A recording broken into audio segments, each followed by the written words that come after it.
Good evening Davao, good evening Mindanao, good evening Philippines, good evening, no, buong mundo, good morning, magandang tanghali, magandang hapon, magandang gabi sa inyo dyan na depende sa kung anong oras kayo nakapanood nito. So ito nga yung syudad namin dito sa Davao City, napakaganda naman sadya.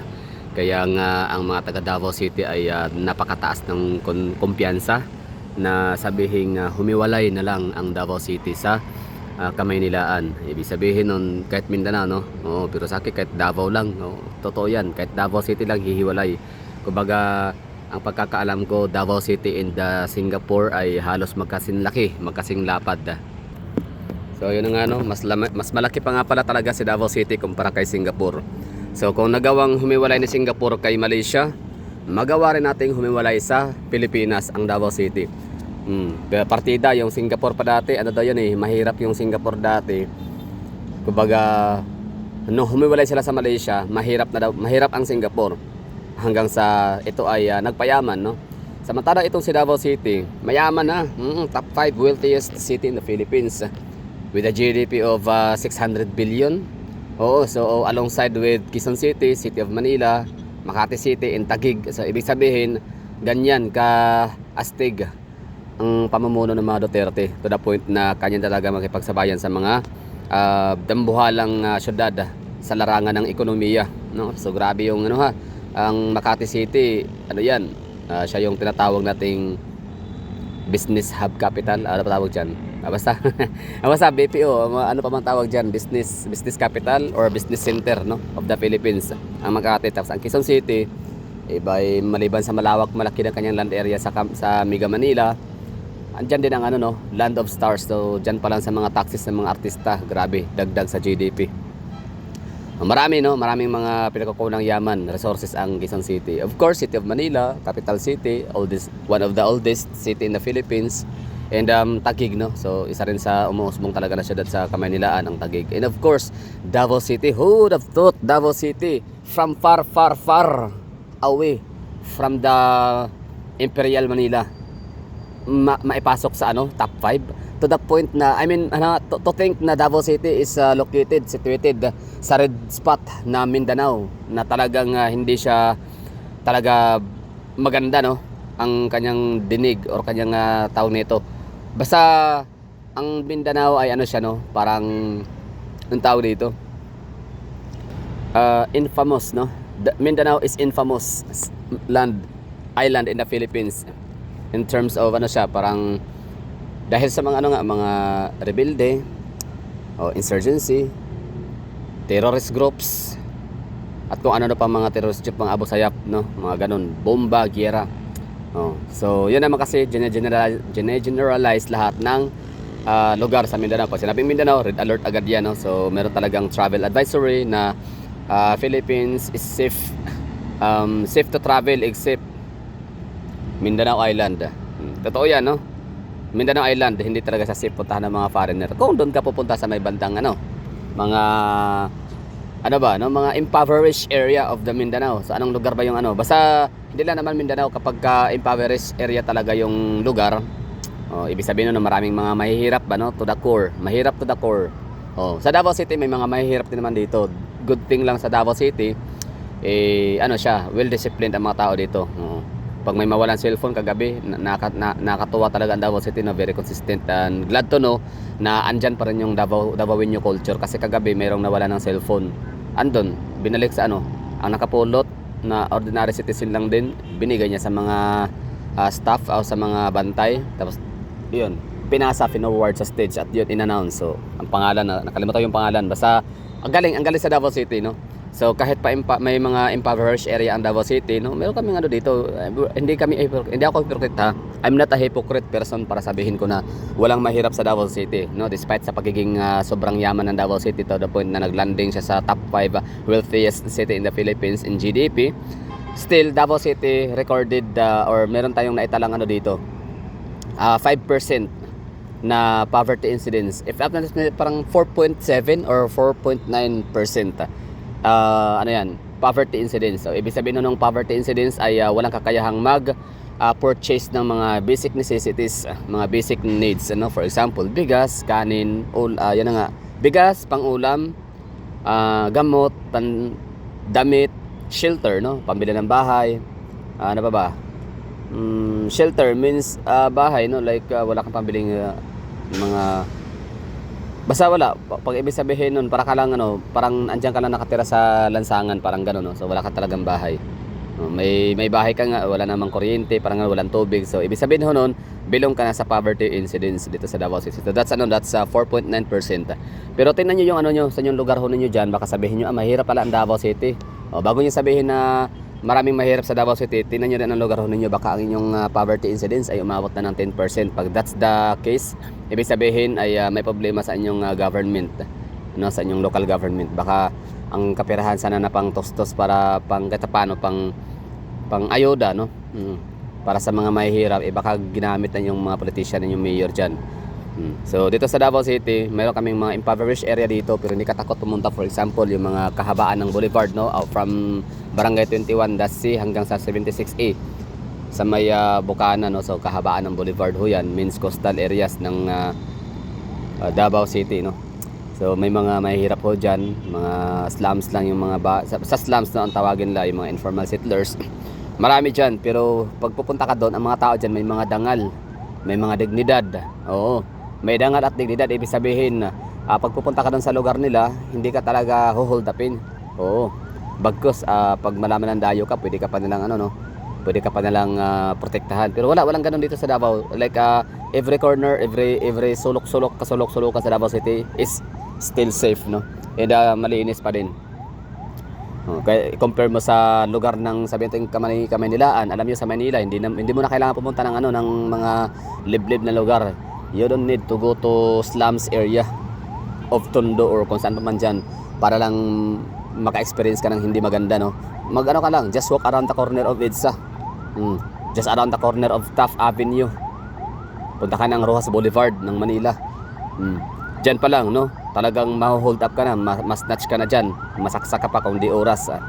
So dito sa Davao City, kahit papasok ka pa sa pinakabundok na bahagi ng Davao City, pinaka coastal area ng Davao City, pinaka liblib, pinaka slums area ng Davao City, you still feel safe.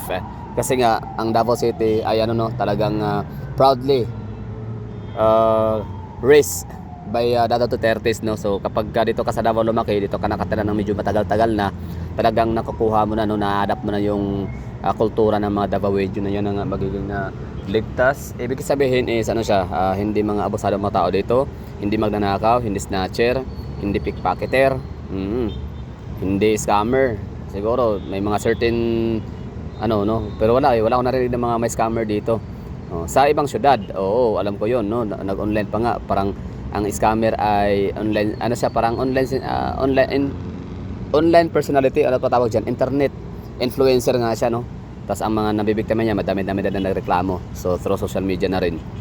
Anyway, dito sa Davao City, wala tayong maririnig dito ng mga frauds and scam na mga trabaho or mga negosyo. So talagang legit talaga ang Davao City. Anyway, so balik tayo sa topic na ano, no, hihiwalay ang Davao City. Kung ang Singapore nga humiwalay sila na mahirap sa Malaysia at yumaman, what more ang Davao City, no, na mayaman ang sadya, no, given na yung pagiging mayaman ng syudad, tapos hihiwalay sa Manila. Kaya nga hindi talaga papayagan yan ng Malacanang. Oo, hindi papayagan ng palasyo na hihiwalay itong Davao City kasi nga sobrang laki ng makurakot nila sa Davao City. Mantakin mo 600 billion pesos ang GDP ng Davao City. So ibig sabihin nun, yun, kahit kalahati nun, pila lang kurakutin taon-taon, di ba? So yearly, pataas ang GDP ng Davao City. Nung huli, last time I check is nasa 500 something billion pesos. Ngayon nasa mga 600 billion na.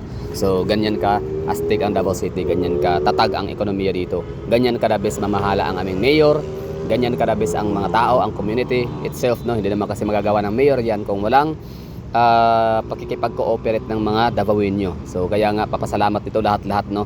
Kumbaga ito ay joined forces, no, ng mga residente and ng mayor, of course, no. So kahit pag ano ka-stricto yung mayor, kung mga matitigas, makukunat din naman ang hitsura ng mga naninirahan ng community. So wala rin talagang mapapala dyan. So dugyot pa rin ang syudad, pero dahil nga sa kooperasyon, no, grabe yung ano, napakatindi ng political will and leadership, strong leadership ng Davao, ng mga Dutertes, plus mga Davaoenyo naman na very cooperative, na talagang willing din talaga magkaroon ng changes, no. Willing talaga magkaroon ng reforma, no, or pagbabago sa isang syudad. So Davao City is still the best. Grabe, kami na yung kumbaga parang sinisikap talaga namin mga taga Davao na magiging benchmark, magiging role model ng buong bansa, pero hindi talaga matanggap kasi ang baba lang na kasi natingnan sa Davao, taga down south, di ba? Far away from home, bundok daw. I mean, far away from Manila, bundok. Wala daw mall dito, di ba? So mga tao dito, mga taga bundok. Ano pa, di ba? Mga wild boars, parang ganon, sabi nila. Pero yun na nga, hindi nila kayang pumunta ng Davao. May pamasahe naman yung mga yon, yung mga Tagalog kadalasan. May mga pamasahe naman sa papuntang Davao City, pero gusto nilang i-enjoy yung kanilang kamangmangan. They have to live with their delusion, no? Na Davao City is bundok. Davao City is bundok, literal na bundok, no?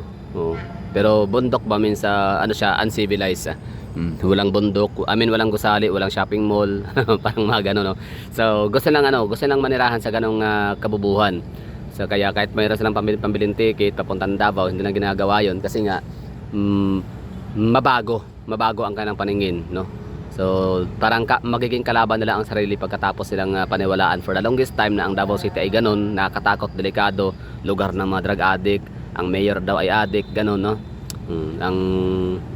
Basta ang congressman daw addict, lahat daw dito addict, no? So kumbaga lugar daw siya, taguan daw ng mga pugante, taguan daw siya ng mga drug addict, criminal. So pag once na pupunta yan sila Hidarian dito, for example, Hidarian yung isang bubong yun grabe, talagang hindi ko mawari kung anong klaseng tao siya. Professional naman, professional, no? Professor pa nga daw, no? Pero grabe ang kabubuhan, for example na yan. Pero syempre marami yan sila, no? Kumbaga highlighted lang si Hidarian kasi siya nga ay parang siya yung parang frontline, siya yung representative ng mga tangang pinklawan. So hindi sila pupunta ng Davao City kasi nga pag the moment na pupunta sila dito, kailangan lang they have to believe on their own lies, di ba? So paglapag pa na sa eroplano, sa airport, talagang makita mo na yung ambience, yung vibe ng Davao City na peaceful, tahimik. Walang hindi kagaya sa ibang airport, sa totoo lang, na mayroong sasalubong sa iyo ng mga taxi driver, mga barker, ano ba tawag diyan? Basta mga kontrata, no, kung saan ka papunta, ganito, ganyan. Walang ganun sa Davao City. Walang mga negotiation na ganyan. As in, napakatahimik, napaka-peaceful, may privacy ka talaga. Pagkababa mo ng airport, pwede ka walang pressure, no? Hindi ka mape-pressure na sagutin yung mga nag-i-inquire or nag-o-offer ng kung ano ng mga ino-offer nila. So dito sa Davao City nga, pagkababa mo, yun lang, picture ko ng mga dapat picturean. Tapos labas, talagang fresh air. As in, makikita mo, wow, ang ganda ng ng landscaping, no? Paakyat, paangat, tapos may mga paahon, tapos may mga punong kahoy. Tapos pagka hindi ka pa nakababa ng no, sa eroplano, paano pa lang, basta nung pagkakalapag pa lang, no, makikita mo na yung Mount Apo. Ang ganda ng ng runway, tapos yun, ang ganda ng makikita mo talaga doon pa lang, talagang iba na yung vibe, like very opposite, no, sa iyong lugar na pinanggalingan. For instance like Manila, ganun. Sobrang kakaiba ng Davao City. So paglabas ni Hidarian, for example, makikita niya linis, no, yung organized, napaka-organized ang lugar. Tapos yung paglabas mo ng airport, may gwardyang kukuha ng ng body number, tsaka plate number ng taxi, tsaka kukunin ang iyong pangalan for the security purposes ho yun, no. Kung meron kang reklamo agad-agad, hindi siya mahirap na i-trace or hindi siya mahirap na sampahan ng kaso, no? Kasi nga documented yung pangalan, totoo nga talaga ganyang oras ka lumabas. So well documented ang ang pagpasok mo sa Davao City. So ngayon, at tatanungin din yung destination. Yun ang mahalaga sa Davao City. Very safe lang, sobrang safe talaga. Okay, so pagkadating mo sa iyong destination sa Davao City, lalo sa downtown area, talaga makikita mo yung malinis na lugar, kalsada. Tapos yun lang. So sana yun, malinis. Yun talaga pambungad namin sa Davao City. Davao City is the cleanest city in the Philippines. Tapos safety, isa na rin yun, no? Talagang marerecommend at magagarantiya namin sa inyo. So yan yung makikita ni Hidarian pagdating dito. Tapos makita niya yung yung pagiging progressive ng syudad. Hindi man kami kasing daming high skyscraper sa Cebu City and Manila, Kamaynilaan, pero makikita mo talaga, no, mararamdaman mo dito yung yung pagiging progressive ng isang city kasi nga sobrang daming mas marami dito yung mga private cars compare sa mga public utility vehicle, mga PUG, mga jeep, no, konti yung jeep sa Davao City. more of private cars talaga dito. Kaya nagkakanda traffic nga yung ano namin dito kalsada kasi nga ang dami ng mga private cars. Oo, hindi na sila sumasakay ng jeep. Oo, kaya dati ang mga pasahero ng jeep na mga 10, 'di ba? Magkano? 8 ang ano, 'di ba, pasahero. Ilan ba ang pasahero? 8. Wait lang, sorry. 12. Oh, 12, no? So for example, multi-cab namin to the jeep, meron kaming 12 passengers. So yung 12 passengers na yan, yung 6 dyan, nakabili ng bagong sasakyan. So yung pasahero na 6, imbes na mag-jeep yung mga yon, sabay-sabay sa isang maliit na sasakyan, ayun, nagkakaroon ng kanya-kanyang ano, kanya-kanyang sasakyan. Kaya yun, magiging 6 yung dagdag sa konsumo ng espasyo ng kalsada na Davao City. That's why traffic ang Davao City. So means ano siya, progressive city. Pero syempre in some point din naman, in other perspective naman, makikita natin na bunga rin siya no, or poor urban planning development. Pero hindi ko naman sinasabing poor urban planning development ang nangyari dito sa Davao City sa time ni Tatay Digong. Hindi niya lang talaga na anticipate na dumating yung Davao City ay magbo-boom. Kasi nga, sino bang mag-aakala na Davao City magbo-boom ng gaya nito? Although may mga indications and signs na talaga na ang Davao City is very promising city, sa darating ng araw, no, kunyari balikan na yung mga year 2000, so yun pa lang talagang may mga boom, may mga indications, no, may mga palatandaan na talaga na ang Davao City is magbo-boom siya gawa nung ano siya, no, capital city of Davao region, regional capital. So basta marami. Tapos yun, Duterte, ano kasi hindi kasi hambog itong mga Duterte, hindi talaga nila inisip na magaling silang ano, never nilang inisip yun, never nilang clean, never nilang inisip, never nila tinanim sa kanilang utak na sila ay one of the kind, the best and the greatest leader of all time. Oo, mayor of all time nito sa Davao. Kaya nila inisip yun. Ang akala nila yun lang yung, akala nila mediocre lang sila na politician. Yun pala, world class. Hindi nila alam yun. So tayo lang nagsasabi niyan kasi nga ano nga sila, humble, hindi sila mga mayabang ba. Hindi kaya ni Abante, nakala mo talaga kagaling. Ano ba nagawa ni Abante sa Manila? Ako'y asar na asar sa matandang yan na ano, no, Boy Dila. Yan sila Joel Chua, akala mo talaga kagagaling ng mga ano, no, ng mga representante. Pero pangurakot lang din naman ang pinagagawa ng mga yan.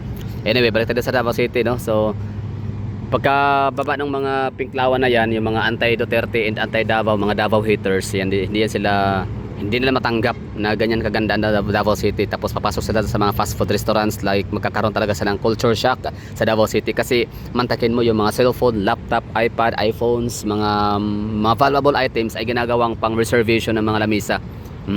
Dito sa Davao City, ang nakatakot lang dito is magkaubusan ng upuan. Ibig sabihin magkanakawan ng upuan. Totoo yan, no? So kanyari yung lamisa mo, mayroon ka nang reserve na table, tapos iniwan mo yung mga cellphone, lahat ng mga gadgets. So safe na yung ano mo, yung space, safe na yung lamisa. Naka-reserve na. Ngayon alam mo, pagbalik mo wala na. Ninakaw na. Pero hindi yung mga gadget, yung upuan lang pala. Yung upuan lang pala yung nawala. Totoo yan, no? Ang uso ang nakawan sa Davao City, laganap ang nakawan ng upuan sa mga fast food restaurants. So yan, magkakaroon ng culture shock talaga ang mga Tagalog sa kapag pupunta ng Davao City. Hindi sila makapaniwalang mayroong na despite sa third world country ang Philippines, puno ng mga kakurakutan at laganap at parang normal na lang yung snatching, pickpocketing, karnaping, hold-upping, kidnapping, normal na lang, no? Pero sa Davao City, iba. Very opposite yung ano namin dito, culture. Maliban pa doon, maglalakad ka sa mga Rojas Night Market, maglalakad sa mga matataong lugar, no?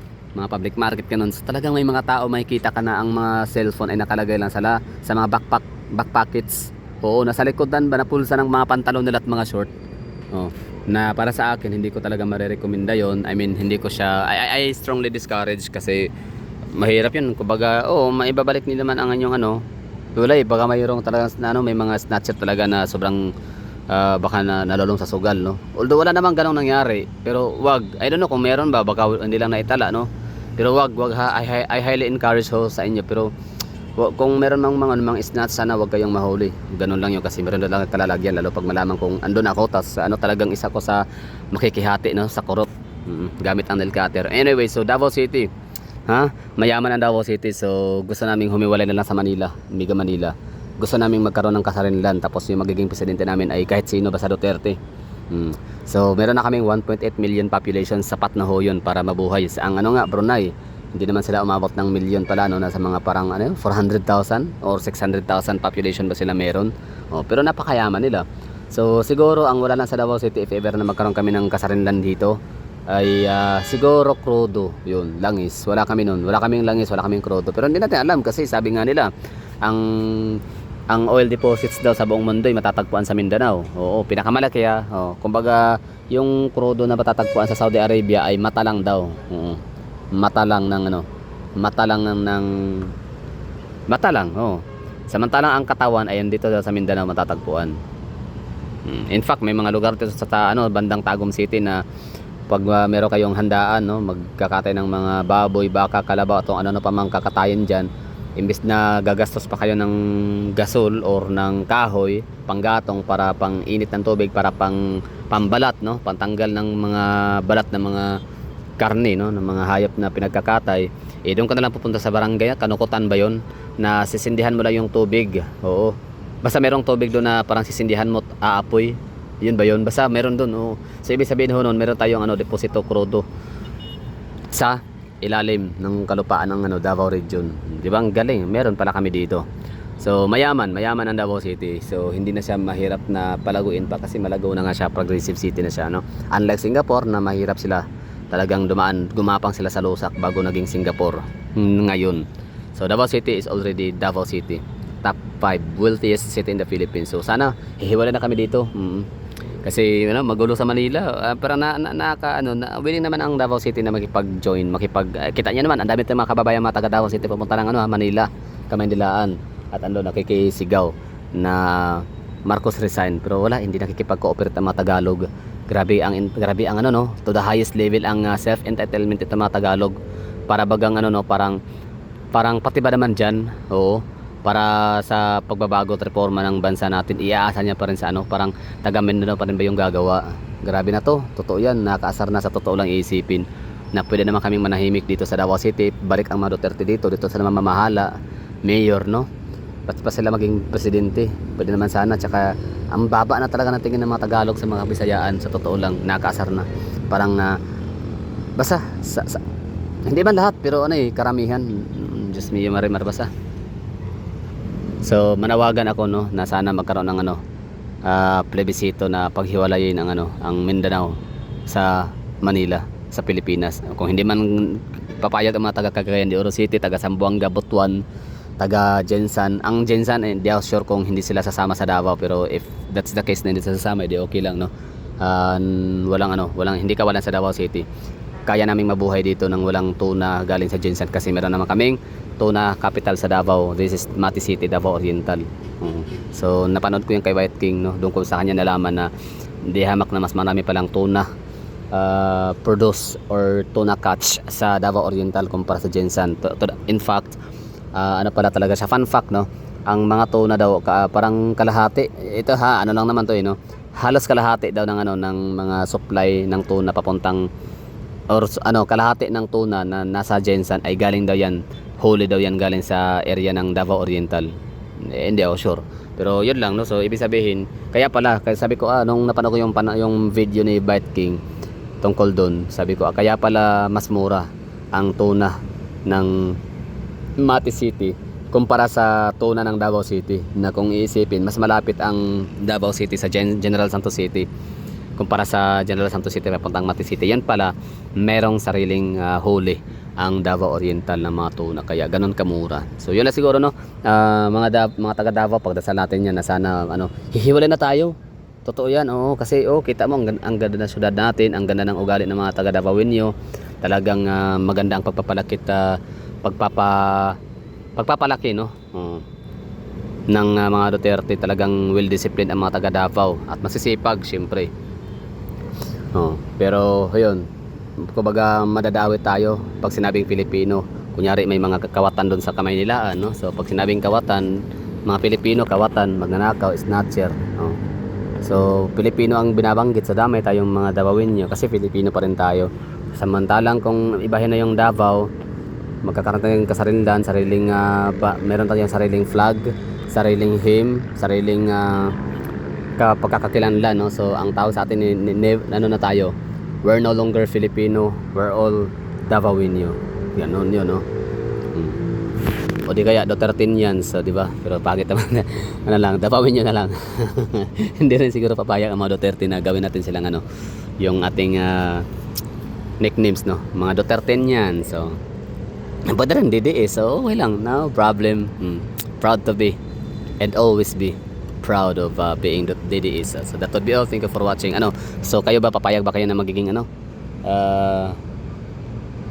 hiwalay ang Davao City sa Kamaynilaan? The answer for me is sobrang yes na yes talaga. 1 trillion times. Just like a flood control project, ghost project ng BBM na trillion. So trillion yes ako. I'll go for separation from mainland Manila.